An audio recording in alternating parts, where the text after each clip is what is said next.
다시 시작. 다리 놓아주는 사람. 제가 설교를 준비할 때마다 모든 설교자가 이제 그렇겠지만 설교를 준비하고 이렇게 묵상을 해보면서 과연 이 설교를 듣는 분들이 이 말을, 이 설교를 어떻게 받아들이실까를 제가 생각을 해보잖아요. 그리고 이제 제목도 정하고 이렇게 하는데 그런 의미로 지은 건 아닌데 제가 말씀 제목을 지어놓고 오늘 아침에 한번 다시 쭉 보면서 생각을 해봤어요. 우리 성도님들이 이 말씀을 어떻게 받아들이실까? 또 이 제목을 내가 잘 지었나? 이렇게 한번 돌이켜 볼 때에 이 성도님들이 이렇게 받아들이실 수도 있겠다. 우리가 흔히 누굴 좋아해요.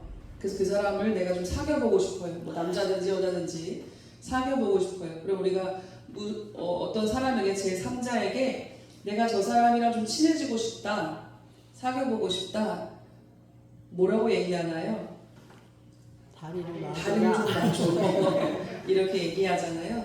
근데 그 의미가 정확합니다. 오늘 설교 내용이 바로 그 내용이에요. 그냥 요것만 딱 기억하시고 집에 가셔도 될 만큼 정확한 표현입니다. 우리가 다리를 놓아주는 사람, 그러면 다리를 놓는다는 건 이쪽에서 저쪽으로 잇는다는 건데 어떤 것을 우리가 이어줘야 된다는 걸까요? 뭘 도대체 다리를 놔야 될까요? 첫 번째는 하나님과 사람 사이를 내가 다리 놓아줘야 되는 것이고, 두 번째는 그 사람과 또 다른 사람, 특별히 어떤 세 사람과 우리 교회, 성도를 연결시켜주는 다리 놓는 사람, 이렇게 다리 놓아주는 사람이 될 수 있기를 축복합니다. 아멘. 오늘날 사회가 각박하다, 강박하다 이런 얘기들을 많이 합니다. 그래서 요즘 사회에는 뛰어난 어떤 능력이 있고 어떤 실력자가 되고 이런 것도 중요하겠지만 절실히 필요한 어떤 한 인간 유형이 있는데 바로 그 사람이 어떤 사람이냐? 바로 이렇게 끊어진 관계를 연결시켜 줄 수 있는 사람이 절실히 필요한 시대가 되었다고 합니다.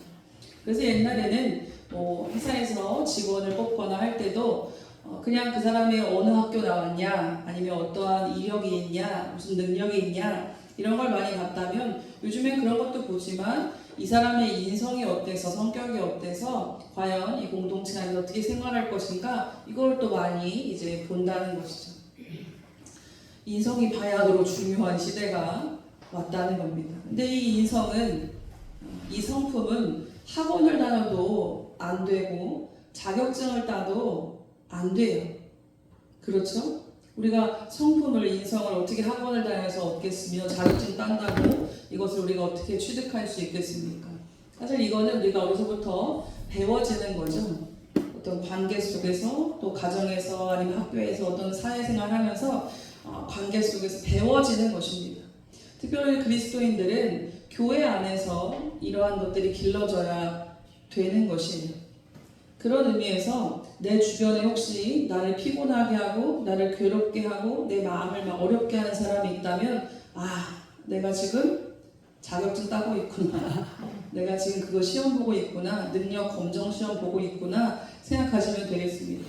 왜냐하면 관계가 평탄하고 늘 내 마음에 들고 내 마음에 거리끼는 사람이 주변에 없고 그러면 사실은 내가 어떤 사람인지를 내 스스로 잘 알지 못합니다. 내가 꽤나 성품이 좋고 인내심이 많고 사랑이 많은 줄 알고 살았는데 그렇지 않은 상황, 그렇지 않은 사람을 만났을 때에 과연 내가 참으로 생각보다 속이 좁았네, 내가 생각보다 인품이 그렇게 좋지 않네, 내가 그렇게 아량이 넓지 않네를 그때 내가 나를 보게 되는 것이죠.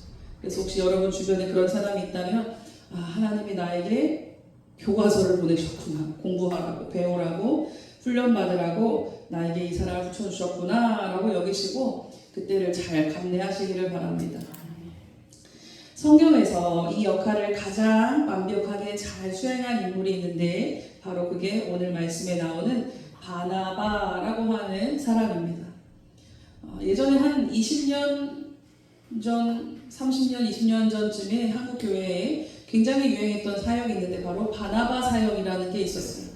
그래서 대부분의 좀 한다 하는 교회들은 다 이 바나바 사역을 했습니다. 바나바 사역이 뭐냐면 새 가족이 왔을 때, 새 신자가 들어왔을 때 그 사람을 교회에 잘 적응할 수 있도록 옆에서 붙어서 도와주는 사람을 바나바라고 이렇게 이름을 부르면서 바나바 사역을 교회마다 다 했어요. 그래서 교회에 이 진짜 바나바가 많아야 된다, 막 이런 것들을 많이 했습니다.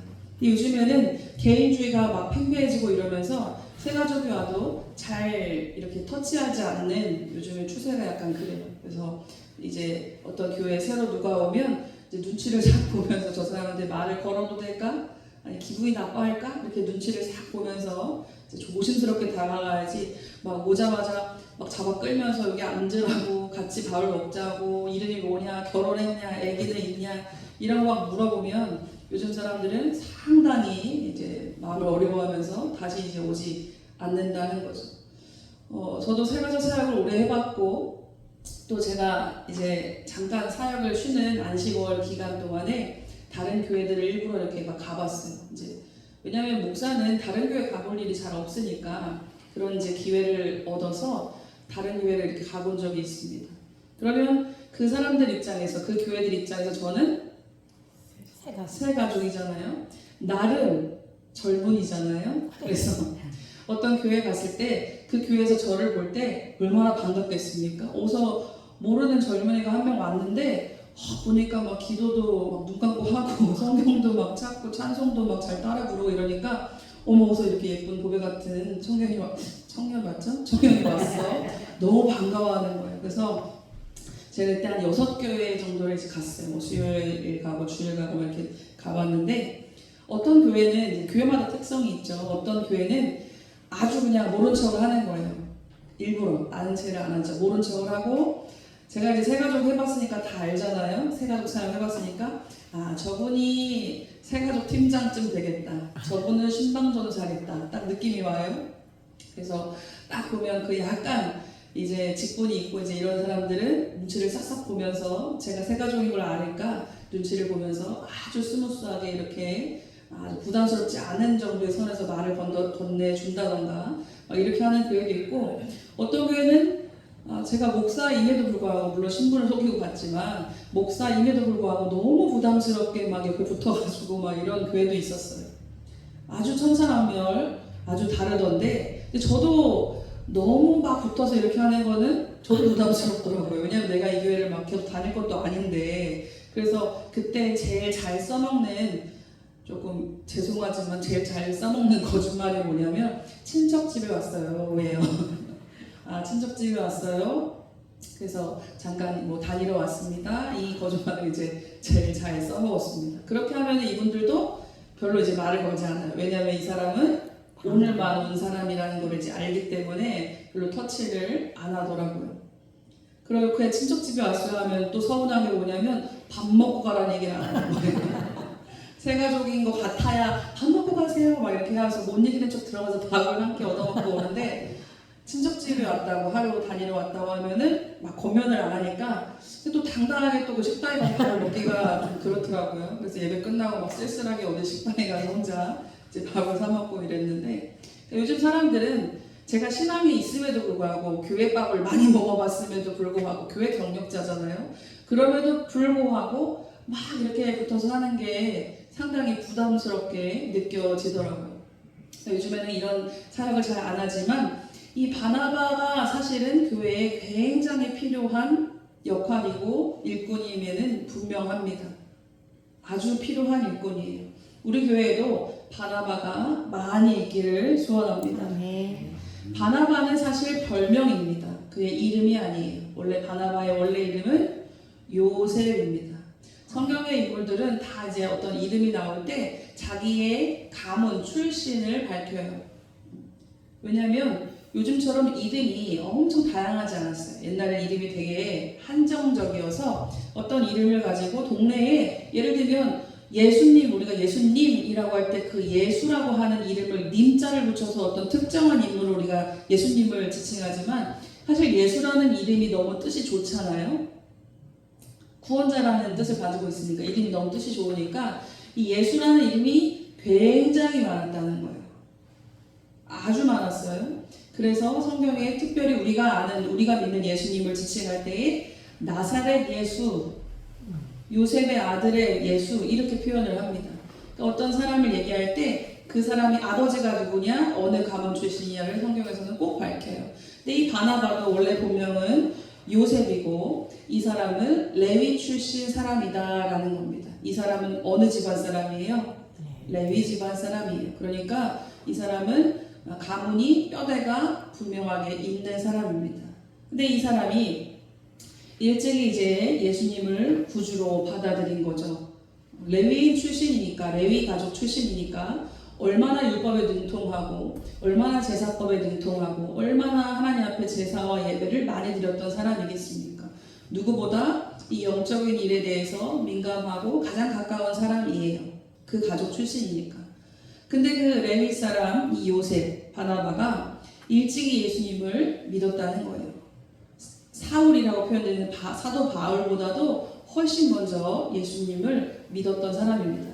사도행전 4장으로 거슬러 올라가면 거기에 이제 성도들이 자기의 소유를 다 팔아서 구제하고 사도들 앞에 나와서 헌금하고 막 이런 장면이 나오잖아요. 근데 그 말씀 들었던 거 기억나십니까? 그때에 이 요셉이 등장해요. 바나바가 등장합니다. 그때 바나바도 자기의 재산을 가지고 와서 이제 교회에 바치고 이렇게 헌신했던 장면을 보게 돼요. 거기에 이제 처음으로 이 사람은 위로의 아들이라 바나바다라는 표현이 이제 등장합니다. 그리고 나서 한참 좀 이제 시간이 흐른 다음에 다시 바나바가 등장하죠. 그러니까 이미 예루살렘 교회에 이 바나바라고 하는 이 사람은 어떤 이 교회의 중추적인 역할을 하고 있는 인물이었다라는 거예요. 성경에 이미 아까 앞에도 거론되어 있었고 지금도 이제 등장을 하는 것이죠. 예루살렘 교회의 어떤 중추적인 인물이었습니다. 우리가 지난주 말씀에 바울입니다. 사울이 다메섹으로 가서 뭐 하려고 했습니까?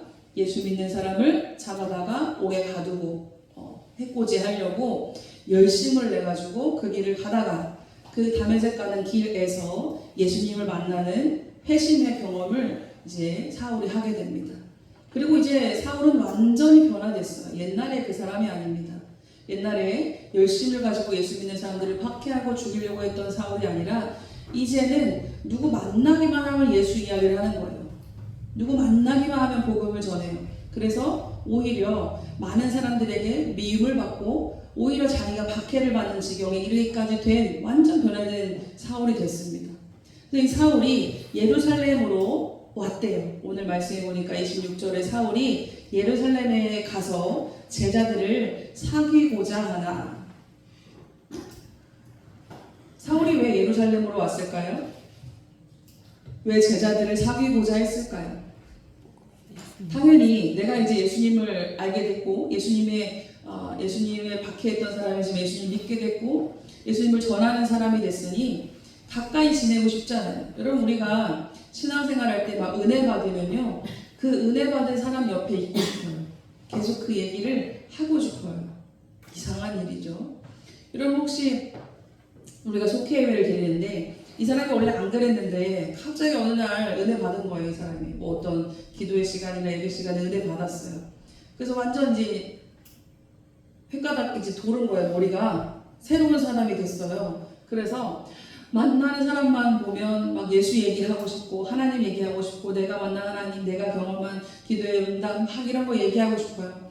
상대방이 그 밸런스가 안 맞춰지면 이 사람은 은혜가 없단 말이에요. 그러면 이 상대방은 네 얘기를 듣는 게 너무 지겹고 괴로운 거예요. 대화가 안 돼요. 이 사람은 어디를 가야 되냐? 자기랑 같이 그 은혜의 대화를 할 수 있는 사람을 자연적으로 찾게 됩니다. 그래서 그 사람을 만났을 때 하나님 얘기 원 없이 하고 싶고 은혜 받은 얘기 원 없이 하고 싶고 서로 막 영적인 세계에 대해서 얘기하고 싶고 막 그런 거예요. 여러분의 대화 속에 복음이 있기를 소원합니다. 아멘. 은혜가 있기를 소원합니다. 아멘. 사도 바울도 이제 사울도 그래서 자기가 이제 어디로 가야 될지를 알았어. 예루살렘으로 가야겠다. 거기 그 교회 공동체, 성도 공동체로 내가 가야겠다. 그리고 제자들과 사귀고자 했어요. 가까이 지내고 싶습니다.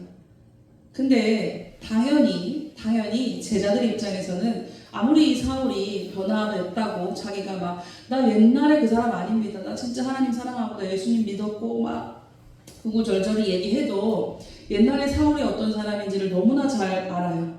어떤 사람입니까?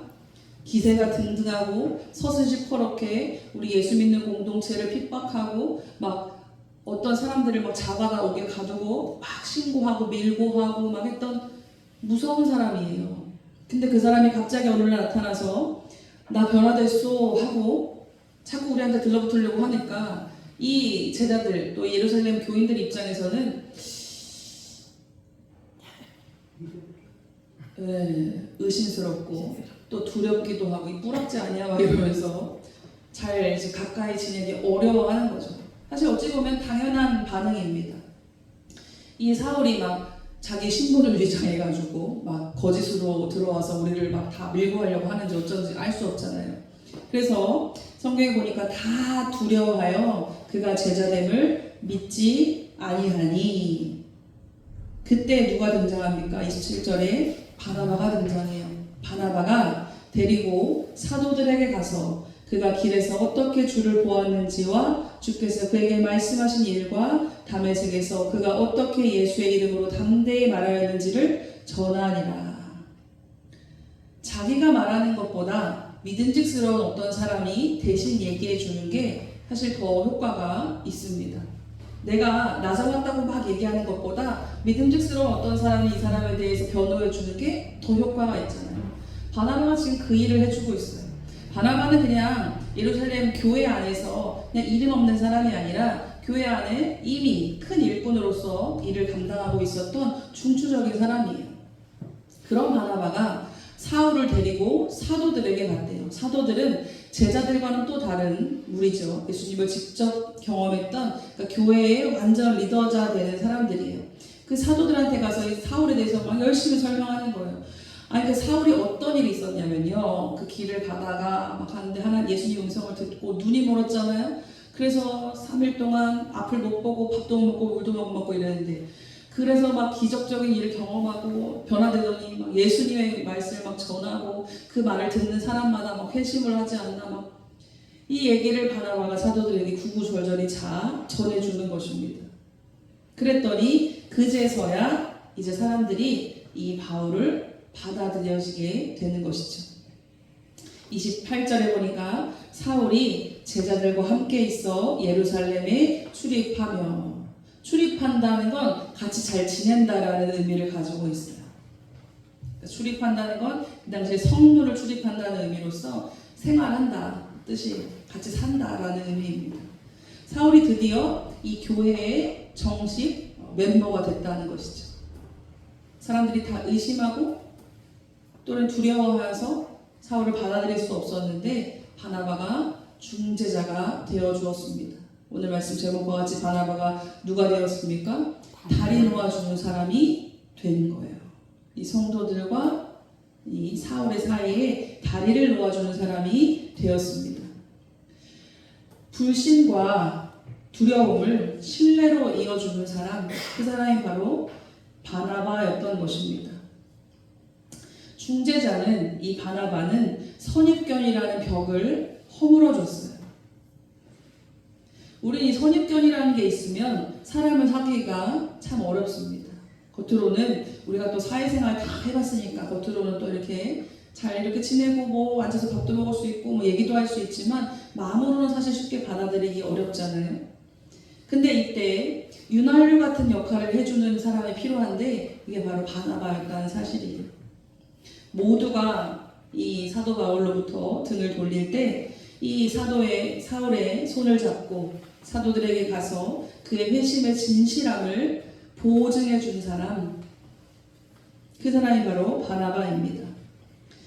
유사히 사회에서도 그렇고요, 교회에서도 그렇고요, 어른을 찾아보기 힘든 시대다라고 얘기해요. 애들 말로는 멘토가 없대요. 나이는 먹은 사람이 당연히 많죠. 그렇지만 어른스러운 생각과 행동을 하지 못하는 경우가 많다는 것입니다. 여기 어른이 많으신데 죄송합니다. 우리 교회가 그렇다는 게 아니라 요사이 교회도 그렇고 사회도 그렇고 그렇다는 의미예요. 그러니까 소위 말해서 우리가 저분은 어른이야 라고 얘기하는 그 표현들이 있잖아요. 저분은 정말 뭐 시대의 어른이지, 우리의 어른이지 라고 표현할 때 어떤 사람을 어른이다라고 할까요? 어떤 사람을 어른이다라고 할까요? 사람을 포용할 줄 알고 보듬을 줄 아는 사람을 우리는 어른이다라고 이야기합니다. 저 사람은 어른이야. 다른 사람을 품고 아우를 줄 아는 사람. 여러분들도 다 이제 경험해 보신 바겠지만 연세가 드실수록 나이가 들수록 호불호가 참 강해집니다. 분명해져요. 좋고 싫으니. 뭐 먹는 것도 그렇죠. 내 취향도 그렇죠. 인간관계도 그래요. 옛날에는 좀 내가 말 못하고 좀 끙끙거리고 이런 부분도 있었는데 아니 내가 이제 이 나이 먹어가지고 그런 말도 못해? 이러면서 더 아주 극명하게 자기 취향을 드러내죠. 사람이 어떻게 호불호가 없겠습니까? 당연히 호불호가 있어요. 사람에도 호불호가 있어요. 내가 이런 사람은 내가 좋아하고 이런 사람은 좀 나랑 안 맞아서 불편한 것 같아. 당연히 있습니다. 그거는 자연스러운 거예요. 그런데 그것을 전면에 내세우지 않고 내 취향은 그렇고 내 마음은 그렇고 내 본성은 그렇지만 그것을 덮고 또는 그것을 넘어설 줄 아는 사람이 이제 어른이 되는 겁니다. 교회 안에 이런 어른이 많아야 돼요. 잔소리꾼이 많아져야 된다는 것이 아니라 품고 아우르는 사람이 많아야 됩니다. 어떤 사람을 다 욕하고 혹은 비난할지라도 그러지 말자. 우리 예수님의 사랑으로 품자. 받아주자. 그냥 그러려니 하자라고 하는 사람이 있어야 된다는 겁니다. 그런 사람이 성도 중에 어른이에요. 그것을 성경에서는 그리스도의 장성한 분량에 이른다라고 하는 표현으로 말씀해 줍니다. 그리스도의 장성한 분량, 장성했다는 건 다 컸다는 거잖아요. 성숙했다는 겁니다. 그리스도의 장성한 분량은 예수님을 더 알고 더 깊이 있게 믿고 예수님의 말씀을 따라 사는 삶을 그리스도의 장성한 분량에 이뤘다라고 표현하는 거예요. 그게 바로 성도의 어른의 삶입니다. 여러분이 성도 중에 어른이 되시기를 축복합니다. 네. 우리가 이제 영혼 구원을 위해서 기도하잖아요. 그래서 내가 우리 교회가 전도를 위해서 기도하고 막 전도지도 뭐 나누고 막 이렇게 열심히 해서 하나님께서 어느 날 새 가족을 보내주셨는데 어느 날 이제 누가 이제 새로운 사람이 온 거예요. 근데 봤더니 10년 전에 나랑 싸운 그 이유.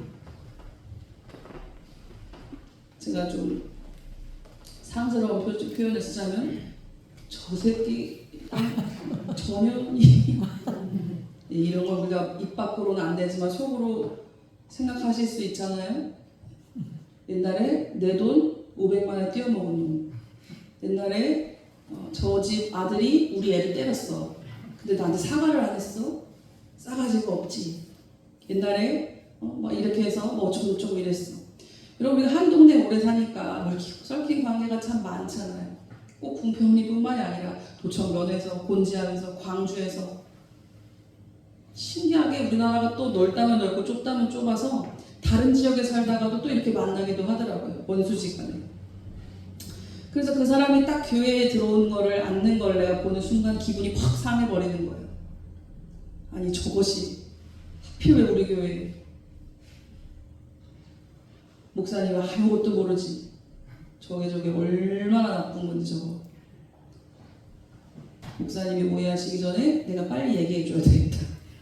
저 사람이 얼마나 나쁜 사람인지에 대해서 내가 요목조목 설명을 해드려야 되겠다.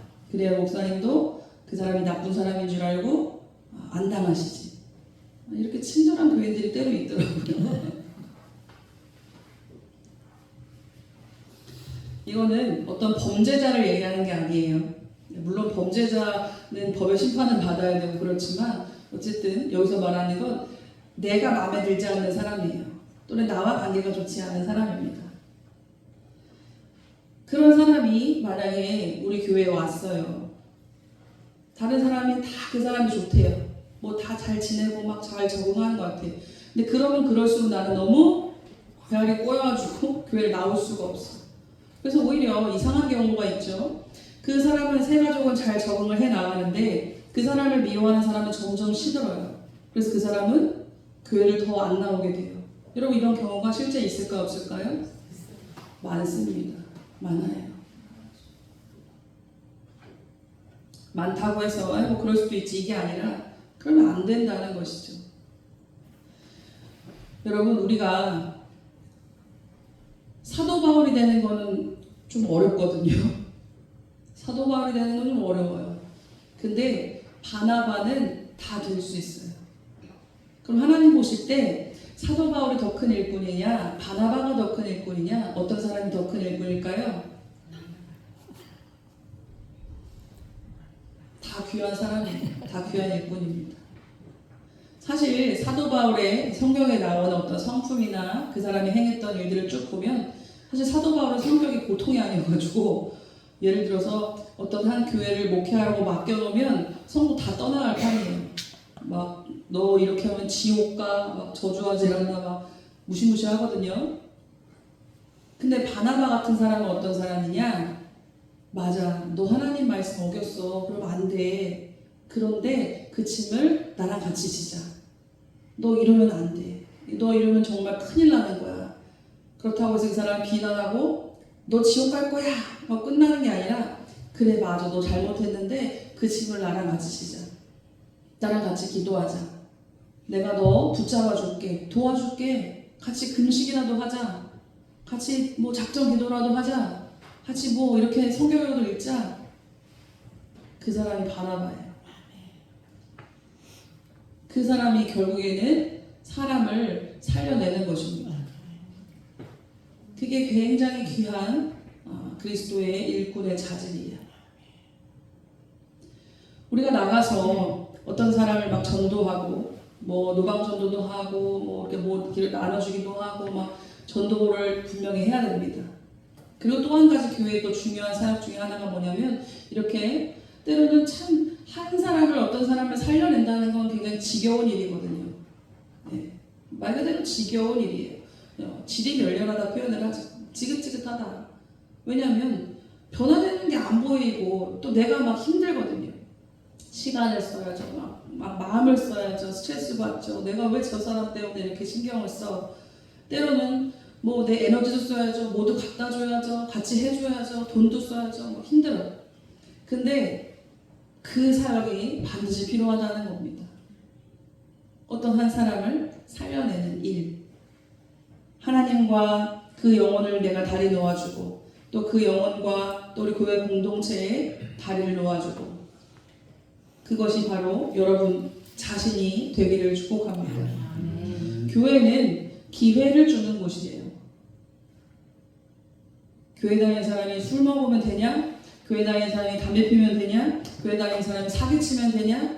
교회 다니는 사람이 바람 피면 되냐? 교회 다니는 사람이 뭐 누구 때리면 되냐? 안 되죠. 이거는 교회를 안 다녀도 안 되는 거예요. 안 돼요. 근데 만약에 그런 일을 했어요. 예를 들어서 그럼 어떻게 할 거예요? 내가 그 사람을 목을 잡아다가 지옥에 내가 갖다 쳐넣겠습니까? 어떻게 하겠어요? 그러면 안 되는데 그 짐을 같이 져주는 게 교회의 역할이다 이겁니다.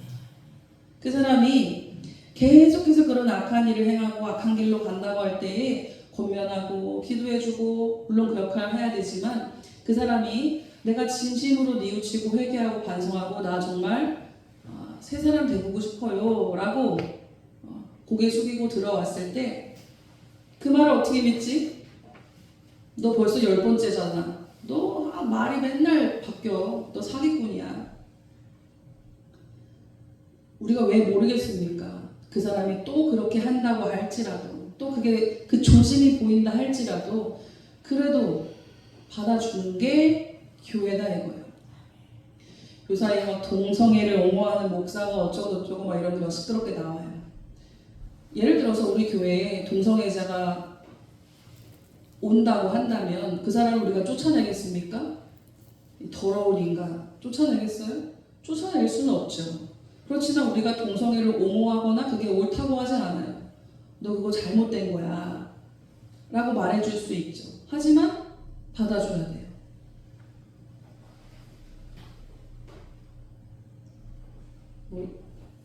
혹시 뭐 조준이라고 하면서 저 사람이 긴가 이렇게 생각 안 하셔도 됩니다. 제가 볼 때는 남자 좋아하고 여자 좋아하시니까 걱정 안 하셔도 되는데 극단적인 예를 제가 이제 든 거죠. 죄를 죄라고 말할 수 있는 것이 교회고, 네, 그게 복음이고, 그렇지만 그 죄인도 하나님 은혜를 받아야 된다고 하는 게 또 복음이에요. 그래서 교회는 기회를 주는 곳입니다. 사랑받을 수 있는 기회, 변화될 수 있는 기회, 새 사람이 될 수 있는 기회를 줘야 돼요. 거기에 여러분들이 다리를 놓아줘야 됩니다. 바나바는 또 자기가 무대 중심에 서지 않고 다른 사람을 빛나게 해줄 줄 아는 사람이었습니다. 이제 기독교인이라고 하는 명칭이, 교인이라고 하는 명칭이 처음 생겨난 교회가 안디옥 교회예요. 거기서 예수 믿는 자들, 크리스찬이라고 하는 말이 처음 생겨났다고 해요. 그 교회 공동체 사람들을 보고 동네 사람들이 저 예수쟁이들 이렇게 불렀다는 거죠. 그래서 기독교인이라는 말이 생겨났어요. 성도라고. 그래서 이 안디옥 교회가 크게 부흥하니까 바나바가 어떤 결정을 했냐면 이미 수년간 이제 제하에 묻혀 있었던 이 사울을 데리고 옵니다. 야, 사울 우리 같이 이 안디옥 교회에서 사역하자. 데리고 와요. 그래서 거기서 공동 목회를 같이 하게 됩니다. 그리고 이 안디옥 교회에서 역사상 최초로 이방 땅에 선교사를 보내요. 처음으로. 그게 바로 누구냐면 바나바와 바울입니다. 그게 바울의 제1차 세계 선교여행이에요. 1차 세계 선교여행을, 바울의 선교여행을 총 3차례, 3차례 그리고 4차까지 해서 이렇게 가잖아요. 그 첫 번째 갔던 이 동행자가 누구냐면 바로 바나바였다는 겁니다. 바나바가 제가 바울, 사울 자꾸 얘기해서 헷갈리실 텐데 성경에 사울이라고 나왔는데 여러분들이 사울을 옛날 사울왕으로 생각하실까봐 계속 얘기하는 거예요. 여기서 말하는 신약의 사울, 바울 똑같은 사람입니다. 바나바가 이 바울을 예루살렘 교회에 중재하면서 소개해주지 않았다면 바울은 그냥 혼자만 열정이 충만한 사람이었다가 그냥 잊혀졌을 거예요. 근데 그 사울을 데려다가 딱 교회에 소개시켜주고 또 안디옥 교회에 데려다가 우리 같이 여기서 목회하고 같이 사역하자라고 데려다가서 함께하고 또 선교여행을 같이 떠났을 때 우리가 아는 그 사도 바울이 만들어졌다는 사실입니다. 얼마나 놀라운 일입니까? 여러분 혹시 내가 누굴 전도했는데 그 사람이 나보다 더 막 믿음이 쩍쩍쩍 자라가지고 나보다 먼저 권사 따고 나보다 먼저 장로 되고 막 이러면 배가 아플까요? 매우 기뻐야 돼요. 내가 하나님 앞에 진짜 최고의 하나님 앞에 영광 돌릴 사역을 했구나. 기뻐하셔야 됩니다. 아니 제가 나보다 늦게 예수 믿었는데 왜 제가 더 저렇게 먼저 권사되고 막 이러지? 막 배 아플 일이 아니에요. 기뻐할 일입니다.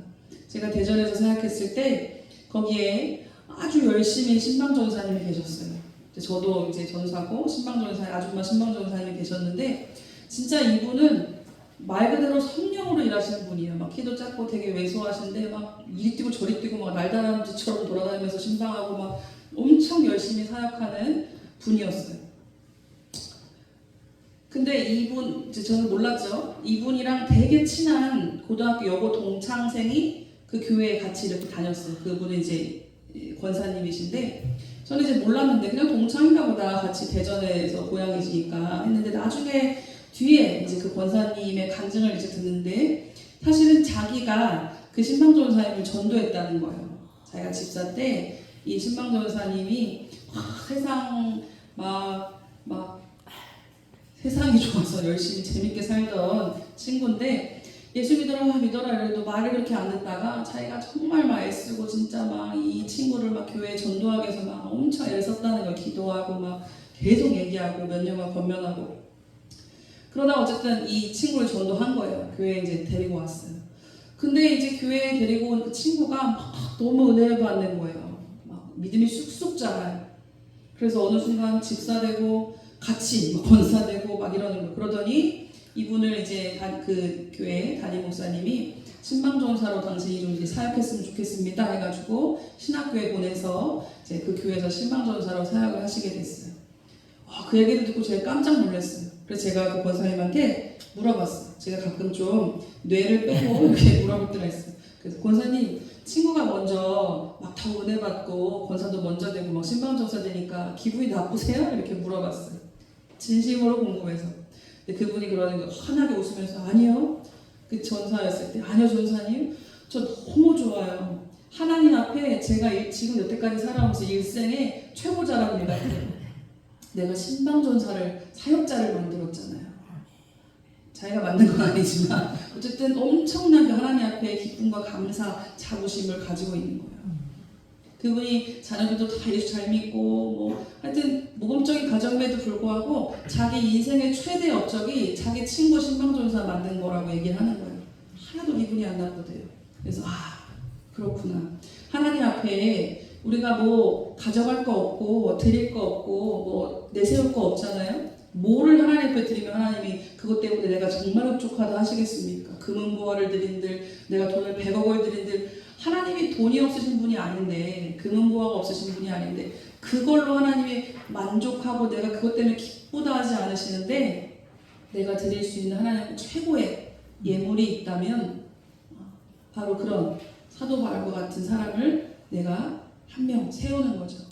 이게 최고 우리 인생에 하나님 앞에 내세울 업적입니다. 바나바는 그 일을 했다는 거예요. 우리가 사실 바나바를 성경에서 더 많이 만납니까? 사도 바울을 더 많이 만납니까? 사도 바울을 더 많이 만나요. 그리고 신약 성경의 대부분을 사도 바울이 썼어요. 그 사도 바울이 왜 있게 됐느냐? 바로 이 바나바가 있었기 때문이죠. 그래서 하나님 보실 때 사도 바울 물론 하나님 보실 때 너무 귀한 사역자고 큰 일꾼이고 하나님이 정말 눈에 넣어도 안 아플 그런 사랑하는 하나님의 사도지만 바나바도 그에 못지 않을 것 같아요. 사람의 인간의 마음으로 바나바처럼 하기가 참 쉽지 않거든요. 바나바는 또 바울 이외에 또 한 명을 세운 일이 있었어요. 그게 누구냐면 우리 아까 잠깐 얘기했지만 바울은 사실 성격적으로 본다면 막 그렇게 온유하진 않잖아요. 전진, 돌격 이거 바울 스타일이에요. 그래서 막 가만히 있지 못하고 이 복음에 막 들끓어서 막 이리 뛰고 저리 뛰고 막 돌아다니면서 세계 선교여행을 막 떠난 거 아니에요. 돌격. 여기서 날 돌팔매질하고 나를 막 핍박하고 그래? 그럼 나 다른 동네로 간다 해가지고 막 교회를 세우고 몇 년에 걸쳐서 했던 사람이 바울입니다. 근데 이 전진 돌격하는 이 바울의 성향과 너무 안 맞는 동역자가 있었는데 그게 누구냐면 마가예요. 마가. 사실 이 마가랑 원래 제1차 선교여행 같이 갔었습니다. 근데 이 마가가 중간에 좀 이렇게 뭐랄까요? 이렇게 낙심하고 넘어지게 돼요. 나 못하겠다고 주저앉습니다. 바울 성품에 이거는 용납할 수 없어요. 너 실패잖아. 너 이렇게 또 두 번째 반 따라가는데 또 이런 식으로 해? 나 너랑 같이 못 가. 확실히 말해. 이렇게 했어요. 근데 바나바가 어땠냐? 아니야. 마가가 이번엔 잘하겠지. 데리고 가자. 그래서 2차 선교여행 앞두고 바나바랑 바울이랑 대판 싸웁니다. 마가를 데려갈 거냐 말 거냐를 가지고 서로 갈등이 생겼어요. 바울은 어떤 성격이에요? 못 따라오겠어? 그럼 너 가만히 있어. 난 간다. 돌격.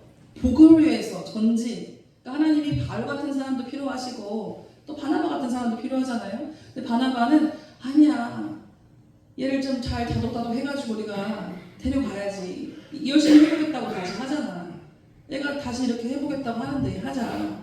그래서 둘이 찢어져요. 바울과 바나바가 이제 그럼 우리 각자 다른 길로 가자. 갈 길 가자. 찢어집니다. 그래서 이제 마가가 어떻게 됩니까? 마가가 우리가 아는 마가복음을 쓰는 그 마가가 되는 것이죠. 사실 마가는 그때 실패자로 남았으면은 그냥 전도여행 한번 따라갔다 왔는데 너무 힘들었어. 고됐어. 제가 터키 성지순례 여행 갔을 때 이 바울과 마가가 이제 넘었다고 하는 그 산맥이 있거든요. 그 산맥을 이제 앞에서 제가 넘어보지 못하고 너무 엄청난 곳이에요. 넘어보지 못하고 이렇게 바라본 적이 있어요. 근데 제가 거기서 느꼈어요. 싸울만 했겠다.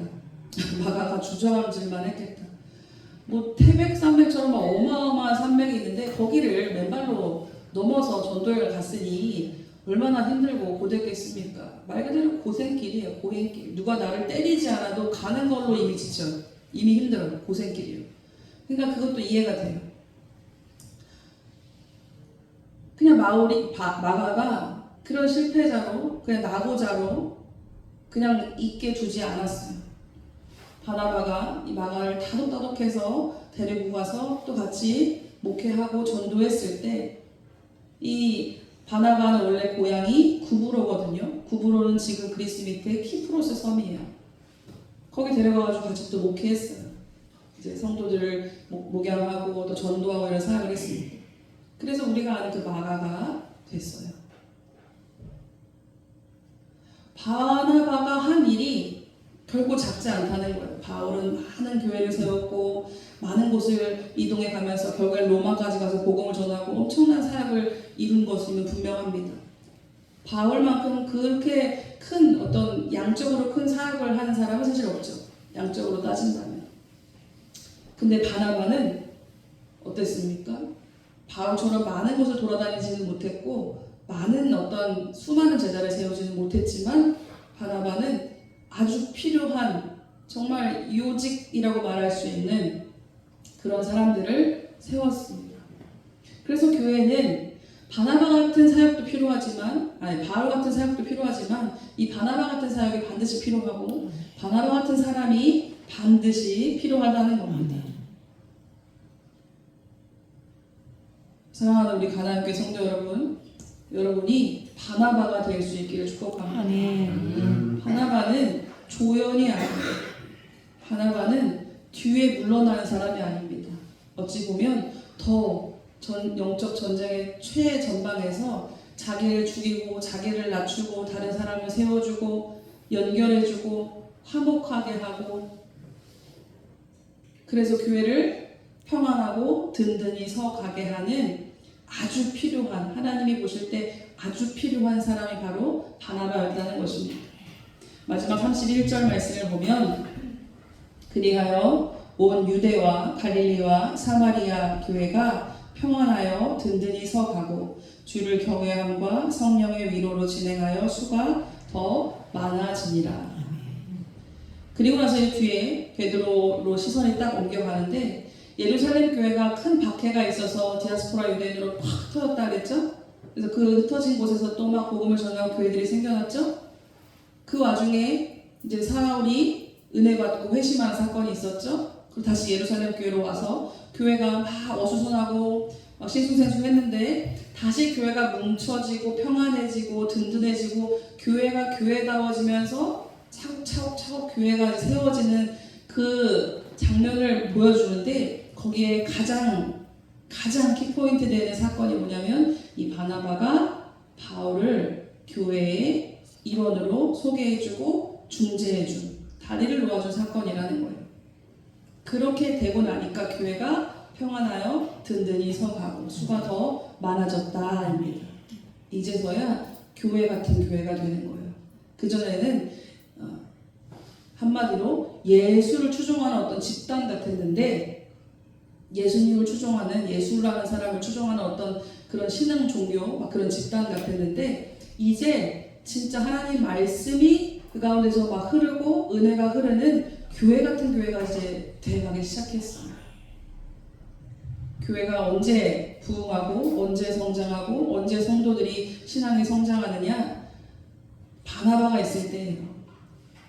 교인이 100명 있어도 1000명 있어도 거기 바나바 한 명이 없으면 안 되는 일입니다. 바나바가 있어야 돼요. 누가 바나바가 되겠습니까? 여러분이 바나바가 되시기를 축복합니다. 바나바는 손해보는 게 아니에요. 바나바는 약한 게 아닙니다. 바나바는 가장 강한 사람이고 가장 자존감이 건강한 사람이고 가장 은혜가 충만한 사람이 바나바가 될 수 있어요. 여러분이 되시기를 바랍니다. 네. 그것을 저 사람이 소외받는구나, 저 사람이 약하구나, 저 사람이 지금 어떤 다리 놓는 사역이 지금 필요하구나, 그것을 볼 줄 아는 눈이 열려져야 됩니다. 그래야 내가 그것을 할 수 있는 것이죠.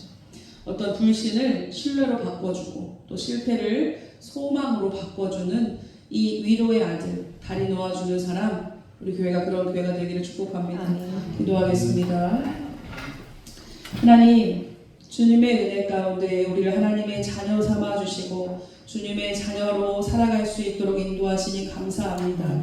하나님, 우리에게 많은 사명을 주시고 또 많은 또 인생의 목표들을 주셨는데 그 가운데서 우리가 반드시 해야 될 일, 내가 다리 놓는 사역을 잘 감당할 수 있도록 주님 도와주시옵소서.